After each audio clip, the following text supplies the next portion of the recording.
اعوذ باللہ من الشیطان الرجیم بسم اللہ الرحمن الرحیم اللہم صلی علی محمد وعلی آل محمد کما صلیت علی ابراہیم وعلی آل ابراہیم انک حمید مجید اللہم بارک علی محمد وعلی آل محمد کما بارکت علی ابراہیم وعلی آل ابراہیم انک حمید مجید۔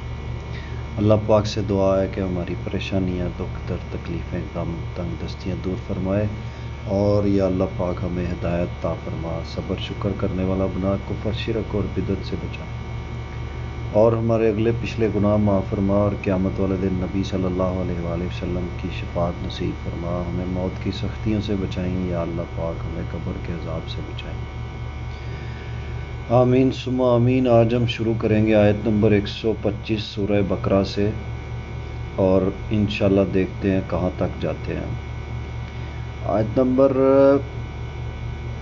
125 اور 126، اللہ سبحانہ وتعالیٰ فرماتا ہے، ہم نے ابراہیم علیہ السلام اور اسماعیل علیہ السلام سے وعدہ لیا کہ تم میرے گھر کو طواف کرنے والوں، اعتکاف کرنے والوں اور رکوع سجدہ کرنے والوں کے لیے پاک صاف رکھو۔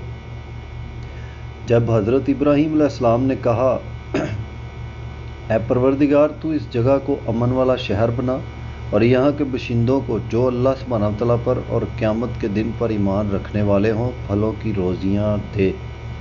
اللہ سبحانہ وتعالیٰ نے فرمایا، میں کافروں کو بھی تھوڑا فائدہ دوں گا، پھر انہیں آگ کے عذاب کی طرف بے بس کر دوں گا، یہ پہنچنے کی جگہ بہت بری ہے۔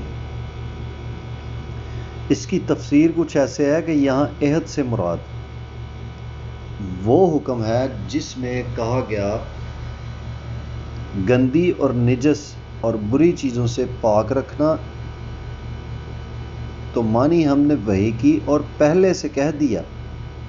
مطلب عہد کا ایک معنی یہ بھی ہے کہ وحی کی اور پہلے کہہ دیا۔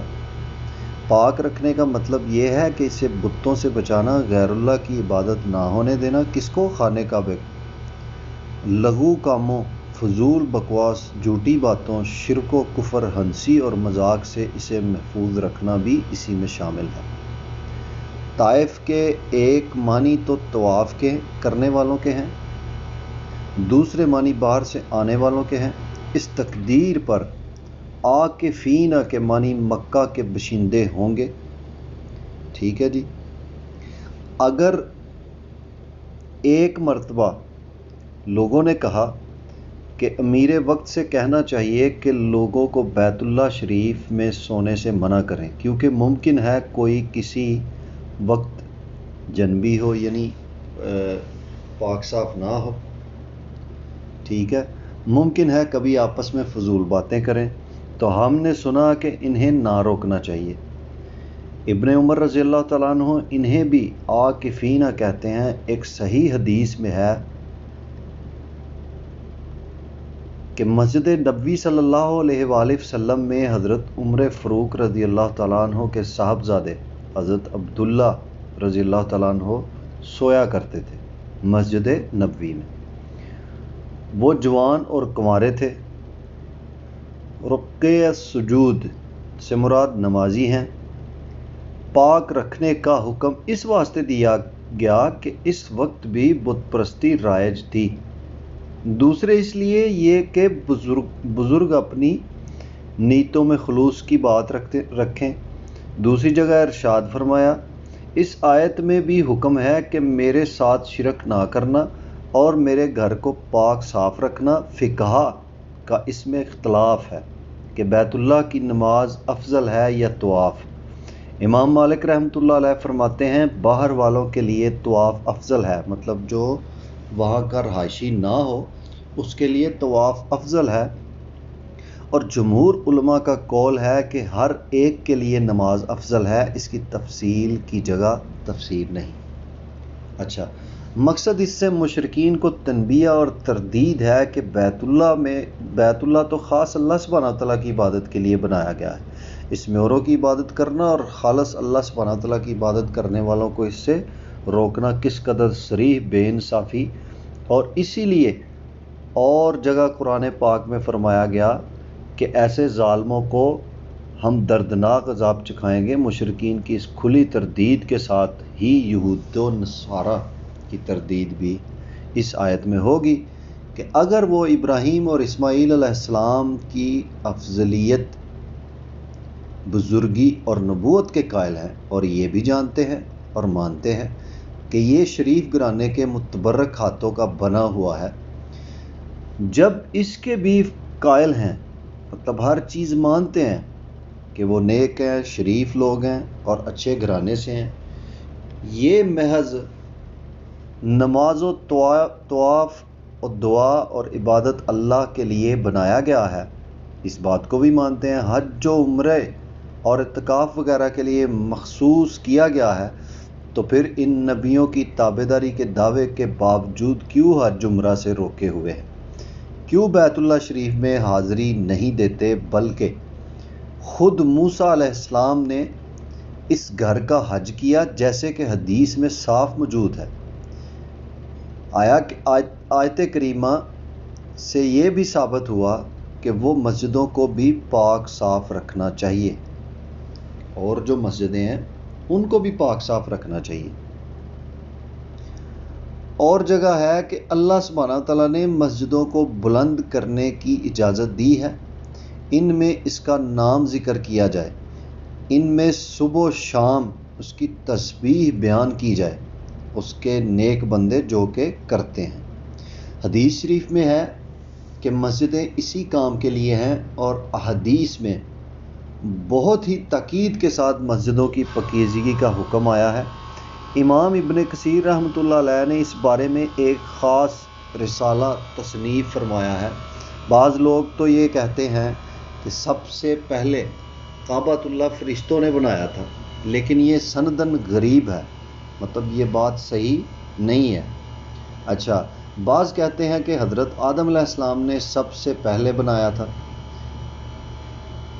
حرا، طور سینا، طور زیتا، جبل لبنان اور جودی، ان 5 پہاڑوں سے بنایا تھا، لیکن یہ بھی سندن غریب ہے، یہ بھی سند صحیح نہیں ہے۔ بعض کہتے ہیں شیعت علیہ السلام نے سب سے پہلے بنایا تھا، لیکن یہ بھی اہل کتاب کی بات ہے، مطلب یہودیوں کی بات ہے، اس میں حقیقت نہیں ہے۔ حدیث شریف میں ہے حضرت ابراہیم علیہ السلام نے مکہ کو حرم بنایا اور فرمایا میں مدینہ منورہ کو حرم قرار دیتا ہوں، اس میں شکار نہ کھیلا جائے، یہاں کے درخت نہ کاٹے جائیں، یہاں ہتھیار نہ اٹھائے جائیں۔ صحیح مسلم شریف کی ایک اور حدیث میں ہے کہ لوگ تازہ پھل لے کر خدمت نبی صلی اللہ علیہ وآلہ وسلم میں حاضر ہوتے تھے، آقا کریم صلی اللہ علیہ وآلہ وسلم اسے لے کر دعا کرتے کہ اے اللہ سبحانہ تعالیٰ ہمارے پھلوں میں، ہمارے شہر میں، ہمارے ناپ تول میں بھی برکت دے۔ اے اللہ سبحانہ تعالیٰ، ابراہیم علیہ السلام تیرے بندے، تیرے خلیل اور تیرے رسول تھے، میں بھی تیرا بندہ، تیرا رسول ہوں، انہوں نے تجھ سے مکہ کے لیے دعا کی تھی، میں تجھ سے مدینہ منورہ کے لیے دعا کرتا ہوں جیسے انہوں نے مکہ معظمہ کے لیے کی تھی۔ آپ کسی چھوٹے بچہ کو بلا کر وہ پھل اسے عطا فرما دیا کرتے۔ انس بن مالک رضی اللہ تعالیٰ عنہ فرماتے ہیں کہ حضور صلی اللہ علیہ وآلہ وسلم نے ایک مرتبہ ابو طلحہ رضی اللہ تعالیٰ عنہ سے کہا کہ جاؤ اپنے بچوں میں سے کسی ایک کو ہماری خدمت کے لیے لے آؤ۔ ابو طلحہ رضی اللہ تعالیٰ عنہ مجھے لے کر حاضر ہوئے۔ اب میں سفر و حضر میں حاضر خدمت رہنے لگا۔ ایک مرتبہ آپ صلی اللہ علیہ وآلہ وسلم باہر سے آ رہے تھے، جب بہت پہاڑ نظر پڑا تو آپ صلی اللہ علیہ وآلہ وسلم نے فرمایا یہ پہاڑ ہم سے اور ہم اس سے محبت کرتے ہیں۔ جب مدینہ نظر آیا تو فرمانے لگے یا اللہ میں اس کے دونوں کناروں کے درمیان کی جگہ کو حرم مقرر کرتا ہوں، جیسے حضرت ابراہیم علیہ السلام نے مکہ کو حرم مقرر کیا۔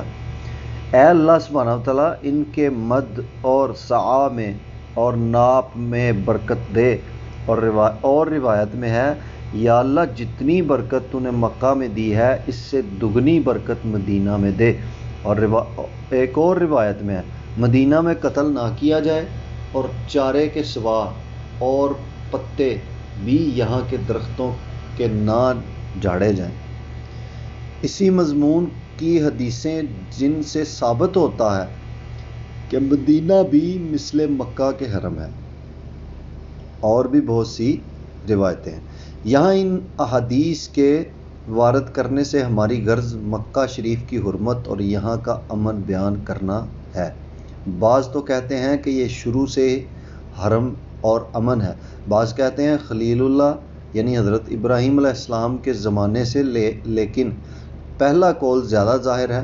صحیح ہے، ان کی حدیث میں ہے کہ آقا کریم صلی اللہ علیہ وآلہ وسلم نے فتح مکہ کے والے دن فرمایا، جب سے اللہ سبحانہ تعالیٰ نے آسمان و زمین پیدا کیے تب سے اس شہر کو حرمت و عزت والا بنایا ہے۔ اللہ اکبر! اب یہ قیامت تک حرمت و عزت والا ہی رہے گا، اس میں جنگ و قتال کسی کو حلال نہیں۔ میرے لیے بھی صرف آج کے دن ہی ذرا سی دیر کے لیے حلال ہے۔ جنگ و قتال، نبی صلی اللہ علیہ وآلہ وسلم نے فرمایا کہ میرے لیے بھی صرف آج کے دن جنگ و قتال حلال ہے، وہ بھی ذرا سی دیر کے لیے۔ اب وہ حرام ہی حرام ہے، سنو، اس کے کانٹے نہ کاٹے جائیں، اس کا شکار نہ بگایا جائے، اس میں کسی کی گری پڑی چیز نہ اٹھائی جائے، جو پہنچائی جائے اس کے لیے اٹھانا جائز ہے، اس کی گھاس نہ کاٹی جائے۔ دوسری روایت میں ہے کہ یہ حدیث آپ صلی اللہ علیہ وآلہ وسلم نے اثنائے خطبہ میں بیان فرمائی تھی، اور حضرت ابن عباس رضی اللہ تعالیٰ عنہ کے سوال پر آپ نے اذخر نامی گھاس کے کاٹنے کی اجازت دی تھی۔ اذخر اس گھاس کو کہتے ہیں جو بالکل سوکھ کر ختم ہو گئی ہو۔ حضرت ابن شریح ادوی رضی اللہ تعالیٰ عنہ نے عمر بن سعید سے اس وقت کہا جب وہ مکہ کی طرف لشکر بھیج رہا تھا کہ اے امیر سن، فتح مکہ والے دن صبح ہی صبح رسول اللہ صلی اللہ علیہ وآلہ وسلم نے اپنے خطبے میں فرمایا، جسے میرے کانوں نے سنا، دل نے یاد رکھا، اور میں نے آنکھوں سے حضور صلی اللہ علیہ وآلہ وسلم کو اس وقت دیکھا جب آپ نے حمد و ثنا کے بعد فرمایا کہ مکہ کو اللہ نے حرم کیا ہے۔ لوگوں نے نہیں کیا بلکہ اللہ سبحانہ تعالیٰ نے کیا ہے۔ کسی ایماندار کو اس میں خون بہانا یا اس کا درخت کاٹنا حلال نہیں۔ اگر کوئی میری اس لڑائی کو دلیل بنائے جو فتح مکہ والے دن ہوئی تو کہہ دینا کہ میرے لیے صرف آج ہی کے دن کی اس کی ساعت یہاں جہاد حلال تھا، پھر اس شہر کی حرمت آ گئی ہے جیسے کل تھی۔ کہ میرے لیے اگر کوئی اس بات کو دلیل بناتا ہے کہ فتح مکہ والے دن جی وہاں لڑائی ہوئی تھی تو وہاں لڑائی کرنا جائز ہے، تو وہ آپ صلی اللہ علیہ وآلہ وسلم نے کلیئر فرما دیا کہ یہ صرف میرے لیے کچھ گھڑیوں کے لیے تھا، اور اس کے بعد دوبارہ پھر حرم بنا دیا گیا، پھر اس شہر کی حرمت آ گئی جیسے کل تھی۔ خبردار ہر حاضر و غائب کو یہ پہنچا دے۔ لیکن عمر بن سعید نے یہ حدیث سن کر صاف جواب دے دیا کہ میں تجھ سے زیادہ اس حدیث کو جانتا ہوں۔ حرم نافرمانوں کو اور خونی کو اور بربادی کرنے والے کو نہیں بچاتا۔ یہ صحیح بخاری میں اور صحیح مسلم میں یہ حدیث ہیں۔ ان دونوں حدیثوں میں کوئی تعارض نہ سمجھے۔ تطبیق یوں ہے کہ مکہ روز اول سے حرمت والا تھا، لیکن اس حرمت کی تبلیغ حضرت ابراہیم علیہ السلام نے کی، جس طرح آقا کریم صلی اللہ علیہ وآلہ وسلم نبی تو اس وقت سے تھے جب کہ حضرت آدم علیہ السلام کا خمیر گوند رکھا تھا، کہ آپ صلی اللہ علیہ وآلہ وسلم اس وقت سے نبی تھے جب آدم علیہ السلام کا خمیر گوندا ہوا تھا، یعنی کہ ان کی مٹی کو گوند دیا گیا، اس سے بھی پہلے، بلکہ آپ اس وقت بھی خاتم النبیین لکھے ہوئے تھے، لیکن تاہم حضرت ابراہیم علیہ السلام نے آپ کی نبوت کی دعا کی۔ کیا دعا کی؟ وَبَعَثُوا فِيهِمْ رَسُولًا مِّنْهُمْ، انہی میں سے ایک رسول ان میں بھیج، جو اللہ سبحانہ تعالیٰ نے پوری کی اور تقدیر کی لکھی ہوئی وہ بات ظاہر و باہر ہوئی۔ ایک حدیث میں ہے کہ لوگوں نے آپ صلی اللہ علیہ وآلہ وسلم سے کہا کہ آپ اپنی ابتدا نبوت کا اپنی ابتدائے نبوت کا تو کچھ ذکر کیجئے۔ آپ صلی اللہ علیہ وآلہ وسلم نے فرمایا میرے باپ ابراہیم علیہ السلام کی دعا اور عیسیٰ بن مریم علیہ السلام کی بشارت اور میری ماں کا خواب وہ دیکھتی ہیں کہ ان سے گویا ایک نور نکلا جس نے شام کے محلات کو روشن کر دیا اور وہ نظر آنے لگے۔ اللہ اکبر صلی اللہ علیہ وآلہ وسلم۔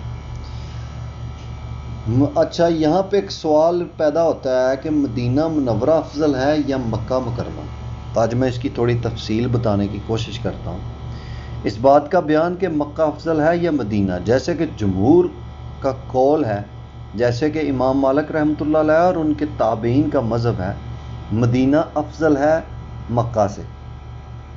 امام مالک اور ان کے تابعین کا قول ہے کہ مدینہ افضل ہے مکہ سے۔ اسے دونوں طرف کے دلائل کے ساتھ عنقریب ہم بیان کریں گے انشاءاللہ تعالی۔ حضرت ابراہیم علیہ السلام دعا کرتے ہیں کہ اللہ سبحانہ تعالیٰ اس جگہ کو امن والا شہر بنا، یعنی یہاں کے رہنے والوں کو نہ ڈر اور بے خوف رکھ۔ اللہ سبحانہ تعالیٰ اسے قبول فرماتا ہے جیسے کہ فرمایا۔ اچھا، اس میں جو آیا وہ امن والا ہو گیا، اور جگہ ارشاد فرمایا اولم یرو، کیا وہ نہیں دیکھتے کہ ہم نے حرم کو امن والا بنایا؟ اچھا، لوگ اس کے آس پاس سے اچک لیے جاتے ہیں، یعنی یہاں پہ کھینچے چلے آتے ہیں اور یہاں وہ پر امن رہتے ہیں۔ اس قسم کی اور آیتیں بھی ہیں، اس قسم کی اور بھی آیتیں ہیں، اور اس مضمون کی بہت سی حدیثیں بھی ہیں جو اوپر گزر چکی ہیں، جو پہلے میں نے تفسیر بیان کی۔ مکہ شریف میں قتال حرام ہے۔ حضرت جابر رضی اللہ تعالیٰ عنہ فرماتے ہیں میں نے رسول اللہ صلی اللہ علیہ وآلہ وسلم سے سنا، آپ فرماتے تھے کہ کسی کو حلال نہیں کہ مکہ میں ہتھیار اٹھائے۔ یہ صحیح مسلم کی حدیث ہے۔ آپ کی یہ دعا حرمت کعبۃ اللہ کی بنا سے پہلے تھی، اس لیے کہا کہ اے اللہ سبحانہ تعالیٰ یا اس جگہ کو امن والا شہر بنا۔ سورہ ابراہیم علیہ السلام میں، سورہ ابراہیم میں یہی دعا ان لفظوں میں بیان ہے، رب اجعل ھذا بلدا آمنا۔ شاید یہ دعا دوبارہ کی تھی جب بیت اللہ شریف تیار ہو گیا اور شہر بس گیا اور حضرت اسحاق اور حضرت اسماعیل علیہ السلام سے 3 سال چھوٹے تھے، تو اسی لیے اس دعا کے آخر میں ان کی پیدائش کا شکریہ بھی ادا کیا گیا۔ ومن کفر سے آخر تک اللہ سبحانہ تعالیٰ کا کلام ہے۔ بعض نے اسے بھی دعا میں داخل کیا ہے، تو اس تقدیر پر یہ مطلب ہوگا کہ کفار کو بھی تھوڑا سا فائدہ دے، پھر انہیں عذاب کی طرف بے بس کر۔ اس میں بھی حضرت ابراہیم علیہ السلام کی خلت ظاہر ہوتی ہے کہ وہ اپنی بری اولاد کے بھی مخالف ہیں، اور اسے کلام اللہ ماننے کا یہ مطلب ہوگا کہ چونکہ امامت کا سوال جب اپنی اولاد کے لیے کیا اور ظالموں کی محرومی کا اعلان سن چکے اور معلوم ہو گیا کہ آپ کے پیچھے آنے والوں میں بھی اللہ سبحانہ تعالیٰ کے نافرمان ہوں گے، تو مارے ڈر کے ادب کے ساتھ بعد میں آنے والی نسلوں کی روزی طلب کرتے ہوئے صرف ایماندار اولاد کے لیے کہا۔ ارشاد باری تعالیٰ ہوا کہ دنیاوی فائدے تو کفار کو بھی دیتا ہوں، جیسے اور جگہ فرمایا اللہ سبحانہ تعالیٰ نے، یعنی ہم انہیں اور ان کو بھی فائدہ دیں گے۔ تیرے رب کی بخشش محدود نہیں کہ تھوڑی نہیں ہے، اللہ سبحانہ تعالیٰ کی بخشش بے حد ہے۔ اللہ تعالیٰ سے دعا ہے اللہ تعالیٰ ہمیں بھی بخش دے۔ اچھا، اور جگہ ہے جو لوگ اللہ سبحانہ تعالیٰ پر جھوٹ باندھتے ہیں وہ فلاح نہیں پاتے، دنیا کا کچھ فائدہ گو اٹھا لیں لیکن ہماری طرف آ کر اپنے کفر کے بدلے سخت عذاب چکھیں گے۔ اور جگہ ہے کافروں کا کفر تجھے غمگین نہ کرے، جب یہ ہماری طرف لوٹیں گے تو ان کے اعمال پر ہم انہیں تنبیہ کریں گے۔ اللہ سبحانہ تعالیٰ سینوں کی چھپی باتوں کو بخوبی جانتا ہے۔ ہم انہیں یوں ہی سا فائدہ پہنچا کر سخت غلیظ عذابوں کی طرف بے قرار کریں گے، اور جگہ اللہ سبحانہ وتعالیٰ نے فرمایا اگر یہ خطرہ نہ ہوتا کہ لوگ ایک ہی امت ہو جائیں تو ہم کافروں کی چھتیں اور سیڑھیاں چاندی کی بنا دیتے اور ان کے گھروں کے دروازے اور تخت جن پر تکیے لگائے بیٹھے رہتے ہیں اور سونا بھی دیتے، لیکن یہ سب دنیاوی فوائد ہیں، آخرت کا بھلا گھر تو صرف پرہیزگاروں ہی کے لیے ہے۔ یہی مضمون اس آیت میں بھی ہے کہ ان کا انجام برا ہے، یہاں ڈھیل پا لیں گے لیکن وہاں سخت پکڑ ہوگی، جیسے اور جگہ فرمایا، یعنی بہت سی ظالم بستیوں کو ہم نے مہلت دی پھر پکڑ لیا، انجام کو تو ہمارے ہی پاس لوٹنا ہے۔ صحیحین کی حدیث میں ہے گندی باتوں کو سن کر صبر کرنے میں اللہ سبحانہ وتعالیٰ سے بڑھ کر کوئی نہیں۔ لوگ اس کی اولاد بتاتے ہیں، اس کی دلیل کیا ہے کہ اللہ تعالیٰ میں سب سے زیادہ صبر ہے۔ اللہ اکبر۔ وہ کیسے کہ لوگ کہتے ہیں کہ اللہ سبحانہ وتعالیٰ کی اولاد ہے لیکن تاہم وہ انہیں رزق عافیت دے رہا ہے، اور حدیث میں ہے اللہ سبحانہ وتعالیٰ ظالم کو ڈھیل دیتا ہے پھر اسے اچانک پکڑ لیتا ہے۔ پھر حضور کریم صلی اللہ علیہ وآلہ وسلم نے یہ آیت تلاوت فرمائی، وَقَضَىٰ عَلَيْكَ أَخْذُ رَبِّكَ۔ اس جملہ کو حضرت ابراہیم علیہ السلام کی دعا میں شامل کرنا شاذ و قرات کی بنا پر ہے، جو ساتوں قاریوں کی قرات کے خلاف ہے، اور ترکیب سیاق و سباق بھی یہی ہے۔ واللہ عالم۔ اس لیے کال کی ضمیر کا مراجعہ اللہ سبحانہ وتعالیٰ کی طرف ہے، اور حضرت ابراہیم علیہ السلام ہی اس کے قائل ہوتے ہیں، جو نظم کلام سے بظاہر مخالف ہے۔ واللہ عالم۔ قواعد کی جمع ہے قاعدۃ، اس کا ترجمہ اس کا پایا اور نی ہے، مطلب جو بیسک چیز ہوتی، بیس ہوتی ہے، اس کو قواعد کہتے ہیں عربی میں۔ قاعدۃ یعنی بیسز، بنیادیں۔ اللہ سبحانہ وتعالیٰ فرماتا ہے نبی صلی اللہ علیہ وآلہ وسلم اپنے والوں کو بنائے ابراہیمی کی خبر دو۔ اللہ سبحانہ وتعالیٰ فرماتا ہے کہ اے نبی صلی اللہ علیہ وآلہ وسلم اپنے والوں کو بنائے ابراہیمی کی خبر دو۔ بنائے مطلب کہ جیسے ان کو تیار کیا گیا۔ ایک قرات میں و اسماعیل کے بعد و یقولان بھی ہے، اس کی دلالت میں آگے لفظ مسلمین بھی ہے۔ دونوں نبی نیک کام میں مشغول ہیں اور قبول نہ ہونے کا کھٹکا ہے، لیکن اللہ سبحانہ تعالیٰ نے قبولیت کی دعا، اللہ سبحانہ تعالیٰ سے قبولیت کی دعا کرتے ہیں۔ یعنی جب حضرت ابراہیم علیہ السلام اور اسماعیل علیہ السلام خانہ کعبہ اللہ تیار کر رہے تھے تو دعائیں مانگ رہے تھے کہ اللہ ہمیں بخش دے، ہماری اولاد کو بھی بخش دے۔ ٹھیک ہے، اس کی ابھی تفصیل آ رہی ہے۔ حضرت وہیب بن ورد جب اس کی تلاوت کرتے تو بہت روتے اور فرماتے آہ خلیل الرحمن، جیسے اللہ سبحانہ تعالیٰ کے مقبول پیغمبر اللہ سبحانہ تعالیٰ کا کام اللہ کے حکم سے کرتے ہیں، اس کا گھر اس کے فرمان سے بناتے ہیں، اور پھر خوف ہے کہ کہیں یہ قبولیت سے گر نہ جائے۔ سچ ہے مخلص مومنوں کا یہی حال ہے، وہ نیک کام کرتے ہیں، صدقے خیرات کرتے ہیں، لیکن پھر بھی خوف اللہ سے کانپتے رہتے ہیں کہ ایسا نہ ہو کہ قبول نہ ہو۔ حضرت عائشہ رضی اللہ تعالیٰ عنہ کے سوال پر اس آیت کا یہی مطلب زبان رسالت سے بیان ہوا۔ بعض مفسرین نے کہا ہے کہ بنیادیں حضرت ابراہیم علیہ السلام اٹھاتے تھے اور حضرت اسماعیل علیہ السلام کرتے تھے، لیکن صحیح یہی ہے کہ دونوں ہر ایک کام میں شریک تھے۔ صحیح بخاری شریف کی ایک روایت میں ہے، اور بعض اور آثار بھی اس واقعہ کے متعلق یہاں ذکر کیے جانے کے قابل ہیں۔ ابن عباس رحمۃ اللہ علیہ فرماتے ہیں کہ کمر بند باندھنا عورتوں نے حضرت اسماعیل علیہ السلام کی والدہ محترمہ سے سیکھا ہے۔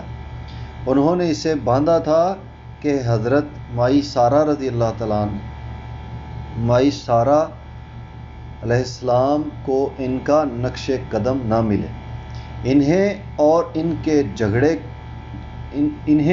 جگر کے ٹکڑے اپنے اکلوتے فرزند حضرت اسماعیل علیہ السلام کو لے کر حضرت ابراہیم علیہ السلام نکلے جبکہ یہ پیارا بچہ دودھ پیتا تھا۔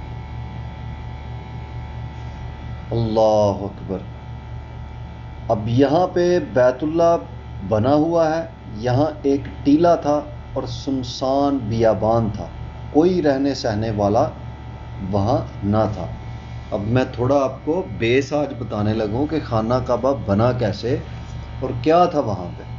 اچھا، یہاں پہنچ کر ماں بیٹے کو بٹھا کر، کس ماں بیٹے کی بات ہو رہی ہے؟ حضرت حاجرہ علیہ السلام اور حضرت اسماعیل علیہ السلام کو لے کے جب مکہ کی حدود میں آئے۔ یہ ذرا غور سے سننے والی چیزیں ہیں بھائی، یہ ہماری بیس ہے، ہم لوگ ان سے دور بھاگتے ہیں۔ اللہ تعالیٰ ہمیں توفیق دے کہ ہم ان چیزوں کو دلچسپی سے سنیں۔ میں اپنی تھوڑی سی شارٹ کٹ یہاں پہ وہ کرنا چاہتا ہوں کہ میں خود، مجھے کوئی نماز کا کہتا تھا تو میں دل میں اس کو گالیاں دیتا تھا، میں نہ قرآن پڑھتا تھا نہ حدیث، کچھ پتہ ہی نہیں تھا۔ لیکن جب اللہ تعالیٰ کی سے آپ معافی مانگتے ہو، اللہ تعالیٰ کی خاص رحمت کب ہوتی ہے؟ جب بندہ سیدھے راستے پہ چلتا ہے، تو اللہ تعالیٰ سب پہ اپنی رحمت کا نزول کرنا۔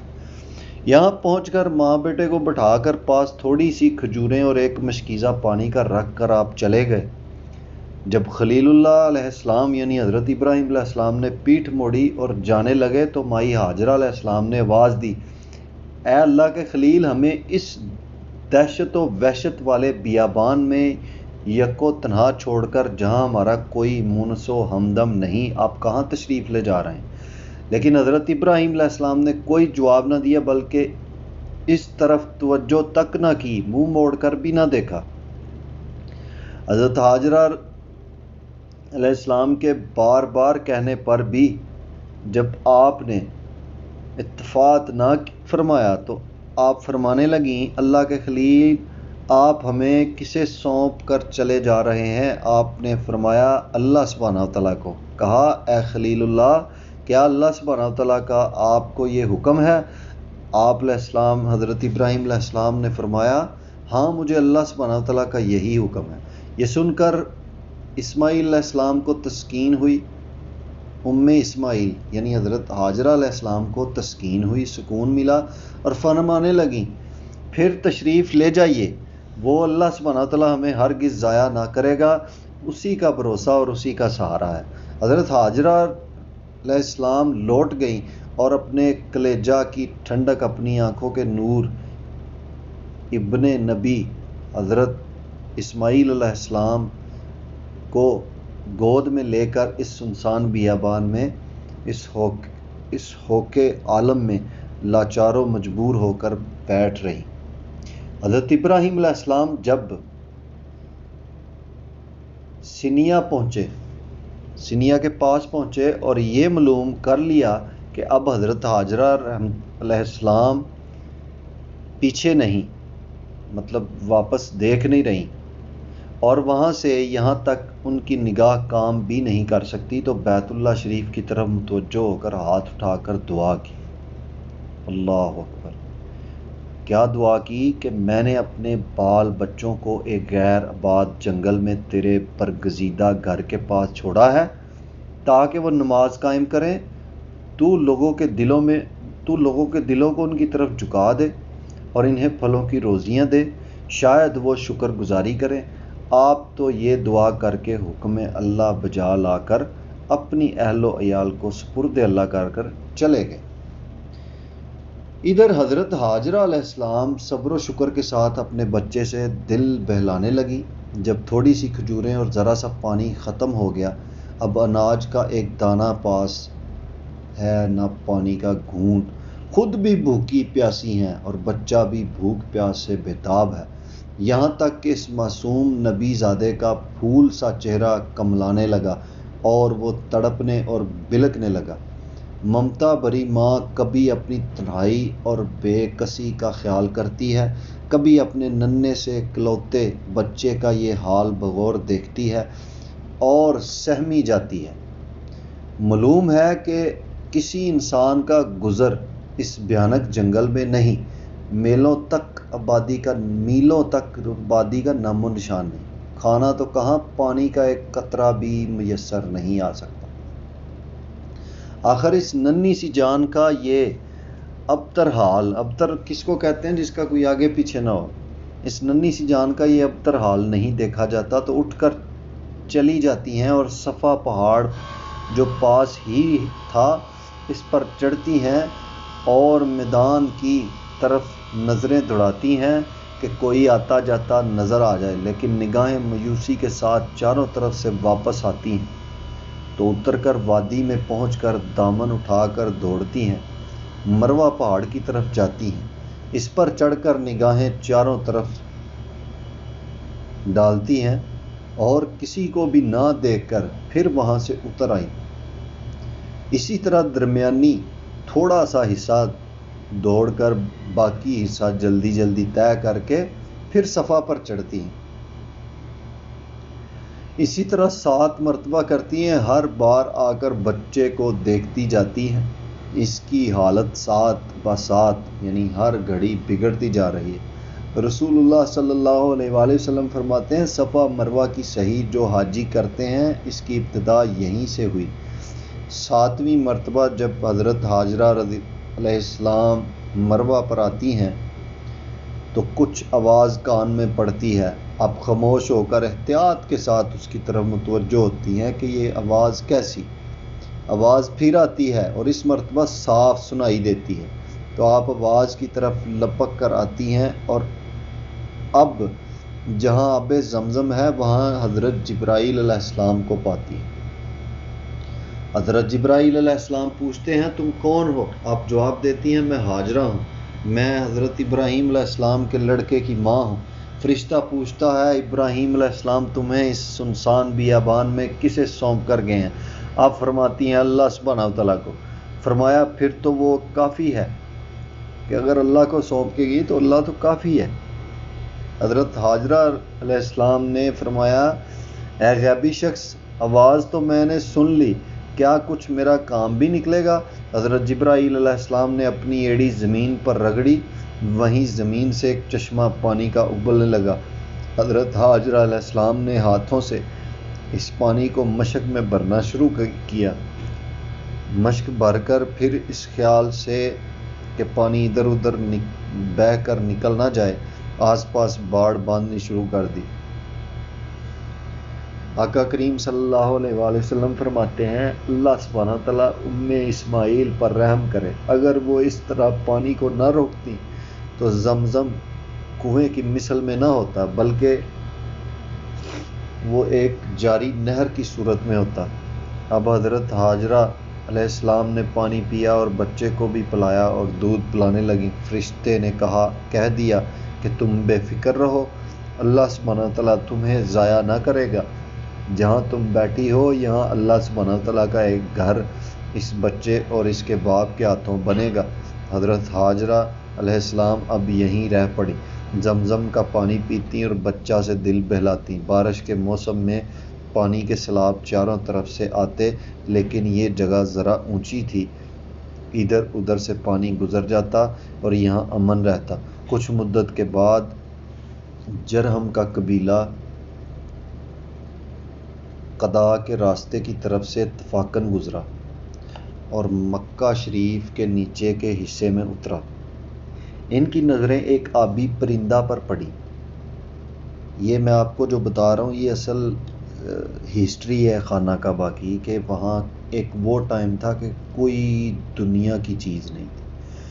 تو وہاں سے ایک قبیلہ گزرا، ان کی نظر ایک پانی والے پرندے پر پڑی تو آپس میں کہنے لگے یہ پرندہ تو پانی کا ہے اور یہاں پانی کبھی نہ تھا، ہماری آمدرفت یہاں سے کئی مرتبہ ہوئی، یہ تو خشک جنگل اور چٹیل میدان ہے، یہاں پانی کہاں؟ چنانچہ انہوں نے اپنے آدمی کو اصلیت معلوم کرنے کے لیے بھیجا. انہوں نے واپس آ کر خبر دی کہ وہاں تو بہترین اور بہت سا پانی ہے. اب وہ سب آئے اور حضرت اسماعیل علیہ السلام سے عرض کرنے لگے کہ مائی صاحبہ، اسماعیل یعنی حضرت حاجرہ علیہ السلام سے عرض کرنے لگے کہ مائی صاحبہ اگر آپ اجازت دیں تو ہم بھی یہاں ٹھہر جائیں، پانی کی جگہ ہے. آپ علیہ السلام نے فرمایا ہاں شوق سے رہو لیکن پانی پر قبضہ میرا ہی رہے گا. حضور صلی اللہ علیہ وآلہ وسلم فرماتے ہیں حاجرہ علیہ السلام تو چاہتی تھیں کہ کوئی ہم جنس مل جائے، چنانچہ یہ قافلہ یہاں رہ پڑا۔ حضرت اسماعیل علیہ السلام بھی بڑے ہو گئے، ان سب کو آپ سے بڑی ہی محبت ہو گئی، یہاں تک کہ جب آپ بالغ ہوئے تو انہی میں نکاح بھی کیا اور انہی سے عربی بھی سیکھی۔ مائی ہاجرہ علیہ السلام کا انتقال یہی ہوا۔ جب حضرت ابراہیم علیہ السلام کی طرف سے اجازت ملی تو آپ علیہ السلام اپنے لخت جگر کی ملاقات کے لیے تشریف لے آئے۔ جب حضرت ابراہیم علیہ السلام کو اللہ سبحانہ تعالیٰ کی طرف سے اجازت ملی تو آپ حضرت اسماعیل علیہ السلام کی ملاقات کے لیے تشریف لائے۔ بعض روایات میں ہے کہ آپ کا یہ آنا جانا براق پر ہوتا تھا۔ اللہ اکبر۔ ملک شام سے آتے تھے پھر واپس جاتے تھے۔ یہاں آئے تو حضرت اسماعیل علیہ السلام گھر پر نہ ملے۔ اپنی بہو سے پوچھا کہ وہ کہاں ہیں تو جواب ملا کہ کھانے پینے کی تلاش میں یعنی شکار کو گئے ہیں۔ آپ نے پوچھا تمہارا کیا حال ہے؟ کہا برا حال ہے، بڑی تنگی اور سختی ہے۔ فرمایا اچھا تمہارے خاوند آئیں تو انہیں سلام کہنا اور کہہ دینا کہ اپنے دروازے کی چوکھٹ بدل دیں۔ اللہ اکبر۔ حضرت ذبیح اللہ علیہ السلام یعنی حضرت اسماعیل علیہ السلام جب واپس آئے تو گویا آپ کو کچھ انس سا معلوم ہوا، محبت سی معلوم ہوئی۔ پوچھنے لگے کیا کوئی صاحب تشریف لائے تھے؟ بیوی نے کہا ہاں، ایسی شکل و شباہت کے ایک عمر رسیدہ بزرگ آئے تھے، آپ کی نسبت پوچھا، میں نے کہا وہ شکار کی تلاش میں گئے ہیں۔ پھر پوچھا کہ گزران کیسی چلتی ہے؟ میں نے کہا بڑی سختی اور تنگی سے گزر اوقات ہو رہا۔ پوچھا کچھ مجھ سے کہنے کو بھی فرما گئے ہیں؟ بیوی نے کہا ہاں، کہہ گئے ہیں کہ جب وہ آئیں میرا سلام کہنا اور کہہ دینا کہ اپنے دروازے کی چوکھٹ بدل ڈالیں۔ آپ فرمانے لگے بیوی سنو، یہ میرے والد صاحب تھے اور جو فرما گئے ہیں اس سے مطلب یہ ہے کہ چونکہ تم نے ناشکری کی میں تم کو الگ کر دوں۔ جاؤ، میں نے تمہیں طلاق دی۔ انہیں طلاق دے کر آپ نے اسی قبیلے میں اپنا دوسرا نکاح کیا۔ ایک مدت بعد پھر حضرت ابراہیم علیہ السلام با اجازت الہی یہاں آئے۔ اب کی مرتبہ بھی اتفاقاً حضرت اسماعیل علیہ السلام سے ملاقات نہ ہوئی۔ بہو سے پوچھا تو جواب ملا ہمارے لیے رزق کی تلاش میں شکار کو گئے ہیں، آپ آئیے تشریف رکھیے، جو کچھ حاضر ہے تناول فرمائیے۔ آپ نے فرمایا یہ تو بتاؤ گزر بسر کیسی ہو رہی ہے، کیا حال ہے؟ جواب ملا الحمدللہ ہم خیریت سے ہیں اور بفضل اللہ کشادگی اور راحت ہے، اللہ سبحانہ وتعالیٰ کا بڑا شکر ہے۔ حضرت ابراہیم علیہ السلام نے کہا تمہاری خوراک کیا ہے؟ کہا گوشت۔ پوچھا تم پیتے کیا ہو؟ جواب ملا پانی۔ آپ نے دعا کی کہ پروردگار انہیں گوشت اور پانی میں برکت دے۔ رسول اللہ صلی اللہ علیہ وآلہ وسلم فرماتے ہیں اگر اناج ان کے پاس ہوتا اور یہ کہتی تو حضرت ابراہیم علیہ السلام ان کے لیے اناج کی برکت کی بھی دعا کرتے۔ اب اس دعا کی برکت سے اہل مکہ صرف گوشت اور پانی پر گزر کر سکتے ہیں اور لوگ نہیں کر سکتے۔ آپ نے فرمایا اچھا میں تو جا رہا ہوں، تم اپنے میاں کو میرا سلام کہنا اور کہنا کہ وہ اپنی چوکھٹ کو ثابت اور آباد رکھیں۔ ازاں بعد حضرت اسماعیل علیہ السلام آئے، سارا واقعہ معلوم ہوا۔ آپ نے فرمایا یہ میرے والد مکرم تھے، مجھے حکم دے کر گئے ہیں کہ میں تمہیں الگ نہ کروں، تم شکر گزار ہو۔ اللہ اکبر۔ اچھا جی، اس کے بعد جو بات ہم شروع کریں گے وہ کریں گے کعبہ اللہ کی تعمیر۔ پھر ایک مدت کے بعد حضرت ابراہیم علیہ السلام کو اجازت ملی اور آپ تشریف لائے تو حضرت اسماعیل علیہ السلام کو زمزم کے پاس ایک ٹیلے پر تیر سیدھے کرتے ہوئے پایا۔ حضرت اسماعیل علیہ السلام باپ کو دیکھتے ہی کھڑے ہو گئے اور بادب ملے۔ جب باپ بیٹے ملے تو خلیل اللہ علیہ السلام نے فرمایا اے اسماعیل مجھے اللہ سبحانہ وتعالیٰ کا ایک حکم ہوا ہے۔ آپ نے فرمایا ابا جان جو حکم ہوا اس کی تعمیل کیجیے۔ کہا بیٹا تمہیں بھی میرا ساتھ دینا پڑے گا۔ عرض کرنے لگے میں حاضر ہوں۔ کہا اس جگہ اللہ سبحانہ تعالیٰ کا گھر بنانا ہے۔ کہنے لگے بہت بہتر۔ اب باپ بیٹوں نے بیت اللہ کی یعنی بنیاد رکھی اور دیواریں اونچی کرنی شروع کی۔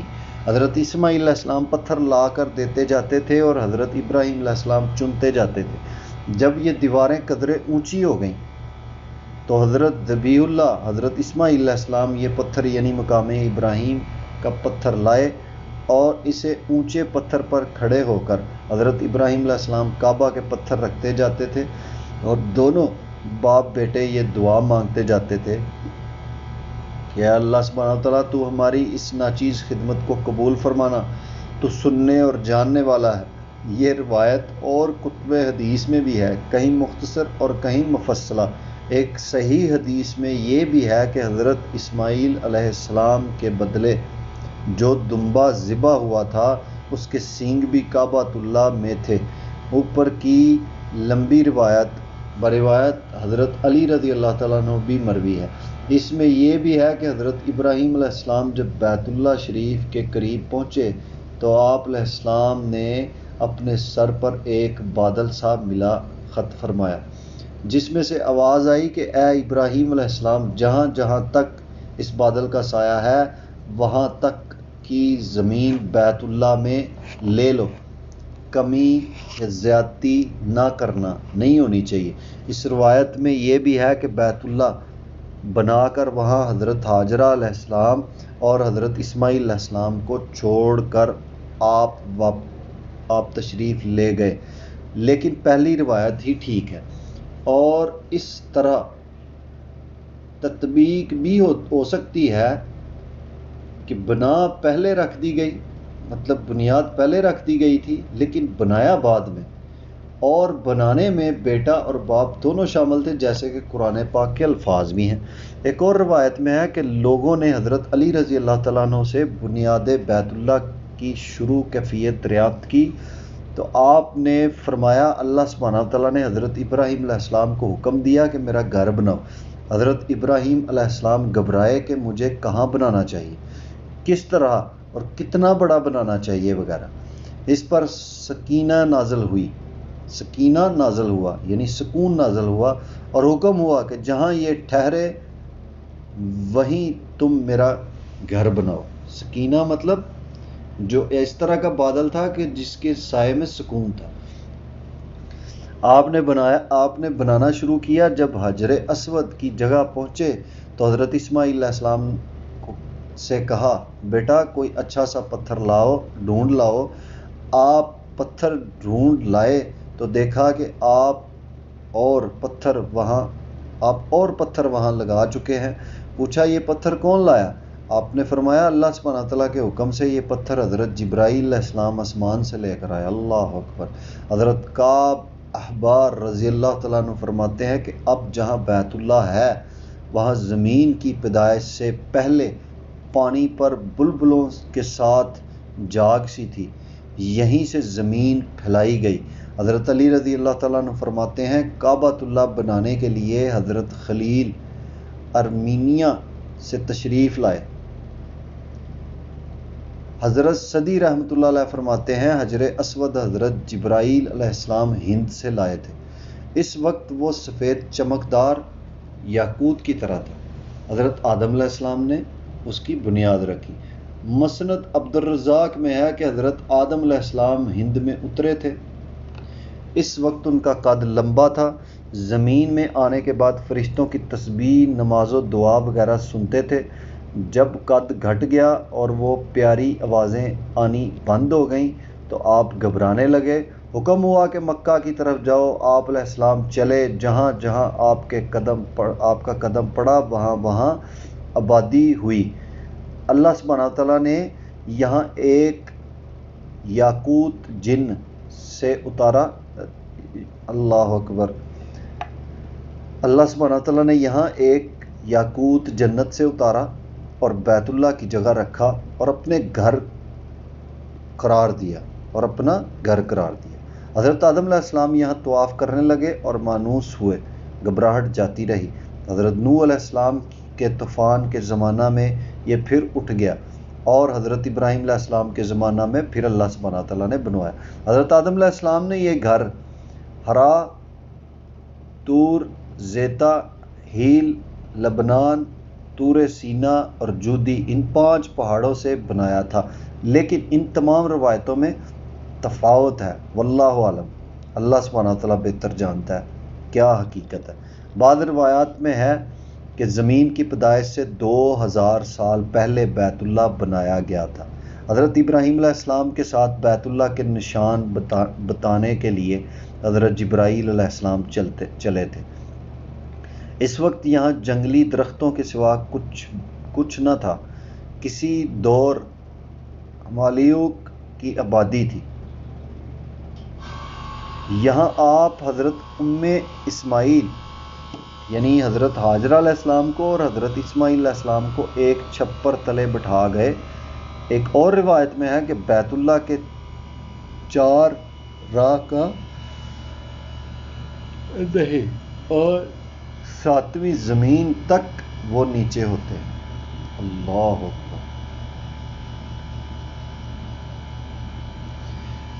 ایک اور روایت میں ہے کہ بیت اللہ کے 4 ارکان ہیں اور 7ویں زمین تک وہ نیچے ہوتے ہیں۔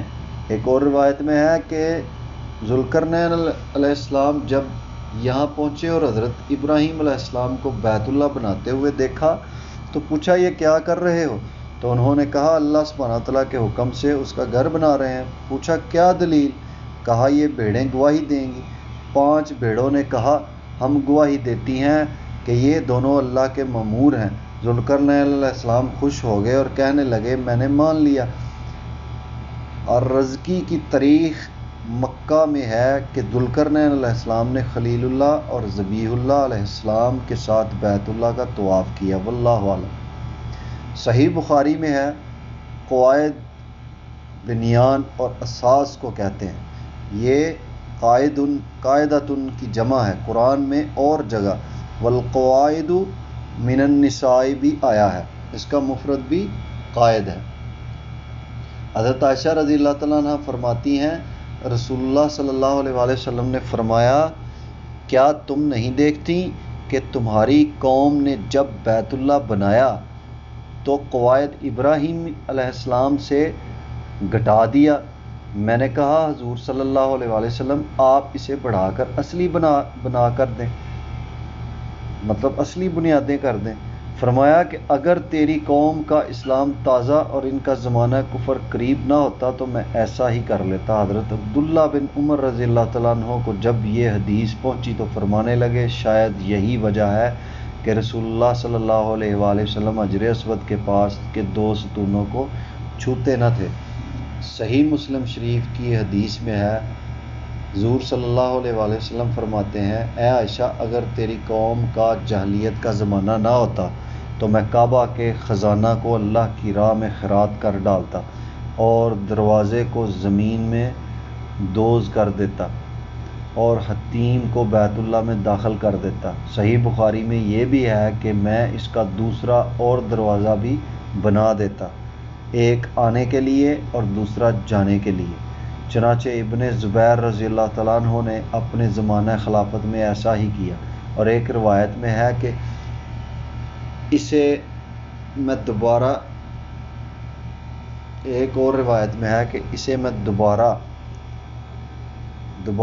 بنائے ابراہیمی پر بناتا۔ مطلب کیا ہے کہ اسے میں دوبارہ ابراہیم علیہ السلام نے جو بنیادیں رکھی تھی ان کے سیم بناتا۔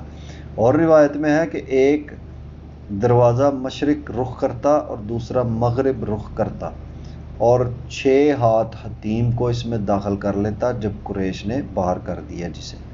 نبی کریم صلی اللہ علیہ وآلہ وسلم کی نبوت سے 5 سال پہلے قریش نے نئے سرے سے کعبہ بنایا تھا۔ اس کا مفصل ذکر ملاخط ہو۔ اس بنا میں یعنی اس بنیاد میں خود حضور صلی اللہ علیہ وآلہ وسلم شریک تھے۔ ٹھیک ہے جی، اللہ اکبر۔ آپ کی عمر 35 سال تھی اور پتھر آپ بھی اٹھاتے تھے۔ محمد بن اسحاق بن یسار رحمۃ اللہ علیہ فرماتے ہیں کہ جب رسول اللہ صلی اللہ علیہ وآلہ وسلم کی عمر مبارک 35 سال کی ہوئی اس وقت قریش نے کعبۃ اللہ کو نئے سرے سے بنانے کا ارادہ کیا۔ اللہ اکبر۔ ایک تو اس لیے اس کی دیواریں بہت چھوٹی تھی، چھت نہ تھی، دوسرا اس لیے بھی کہ بیت اللہ کا خزانہ چوری ہو گیا تھا۔ جو بیت اللہ کے بیچ میں ایک گہرے گھڑے میں رکھا ہوا تھا۔ یہ مال دویک کے پاس ملا جو خزیمہ کے قبیلے بنی ملیح بن عمرو کا مولا تھا، مطلب والی تھا۔ ممکن سے چوروں نے یہاں لا کر رکھا ہو، لیکن اس کے ہاتھ اس چوری کی وجہ سے کاٹے گئے۔ ایک اور قدرتی سہولت بھی ان کے لیے ہو گئی تھی کہ روم کے تاجروں کی ایک کشتی جس میں بہت اعلیٰ درجہ کی لکڑیاں تھیں، وہ طوفان کی وجہ سے جدہ کے کنارے آ لگی۔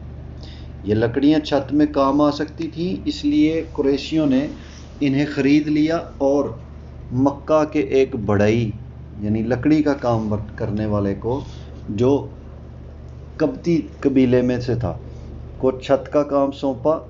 یہ سب تیاریاں ہو رہی تھیں، لیکن بیت اللہ کو گرانے کی ہمت نہ پڑی تھی۔ اس کے قدرتی اسباب بھی مہیا ہو گئے۔ بیت اللہ کے خزانے میں ایک بڑا اژدہا تھا۔ جب کبھی لوگ اس کے قریب بھی جاتے تو وہ منہ پھاڑ کر ان کی طرف لپکتا تھا۔ یہ سانپ ہر روز اس کنویں سے نکل کر بیت اللہ کی دیواروں پر آ بیٹھتا تھا۔ ایک روز وہ بیٹھا ہوا تھا جو اللہ سبحانہ وتعالیٰ نے ایک بہت بڑا پرندہ بھیجا، وہ اسے پکڑ کر لے اڑا۔ قریشیوں نے سمجھ لیا کہ ہمارا ارادہ مرضی اللہ سبحانہ وتعالیٰ کے مطابق ہے۔ لکڑیاں بھی ہمیں مل گئیں، بڑھئی بھی ہمارے پاس موجود ہے، سانپ کو بھی اللہ سبحانہ وتعالیٰ نے دفع کیا۔ جب انہوں نے مستقل پکا ارادہ کر لیا کہ کعبۃ اللہ کو گرا کر نئے سرے سے بنائیں، اس سے پہلے ابن وہب کھڑا ہوا اور ایک پتھر کعبۃ اللہ کو گرا کر اترا جو اس کے ہاتھ سے اڑ کر پھر وہیں جا کر نصب ہو گیا۔ اللہ اکبر۔ اس نے تمام قریشیوں سے خطاب کر کے کہا، سنو، بیت اللہ کے بنانے میں ہر شخص اپنا طیب اور پاک مال خرچ کرے۔ اس میں زنا کاری کا روپیہ، سودی بیپار کا روپیہ، ظلم سے حاصل کیا ہوا مال نہ لگانا۔ بعض لوگ کہتے ہیں یہ مشورہ ولید بن مغیرہ نے بھی دیا۔ اب بیت اللہ کے حصے بانٹ لیے گئے۔ دروازہ کا حصہ بنو عبدمناف اور زہرہ بنائے۔ حجر اسود اور رکن یمانی کا حصہ بنی مخزوم بنائے۔ قریش کے اور قبائل بھی ان کا ساتھ دیں۔ کعبہ کا پچھلا حصہ بنو حجم اور سہم بنائے۔ حتیم کے پاس کا حصہ بنو عبد الدار بن کسی اور بنو اسد بن عبد العزیز اور بنو عدی بن کعب بنائے۔ یہ مقرر کر کے ابن بنی ہوئی عمارت کو ڈھانے کے لیے چلے، لیکن کسی کی ہمت نہ پڑتی کہ اسے ڈھانا شروع کرے۔ آخر ولید بن مغیرہ نے کہا، لو میں شروع کرتا ہوں۔ کدال لے کر اوپر چڑھ گیا اور کہنے لگا، اے اللہ، تجھے خوب علم ہے کہ ہمارا ارادہ برا نہیں، ہم تیرے گھر کو اجاڑنا نہیں چاہتے بلکہ اس کے آباد کرنے کی فکر میں ہیں۔ یہ کہہ کر کچھ حصہ دونوں رکن کے کناروں کا گرایا۔ قریشیوں نے کہا، بس اب چھوڑو اور رات بھر کا انتظار کرو۔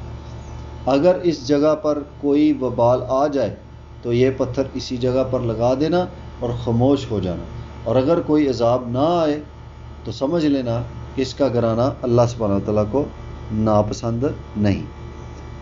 پھر کل سب مل کر اپنے اپنے کام میں لگ جانا،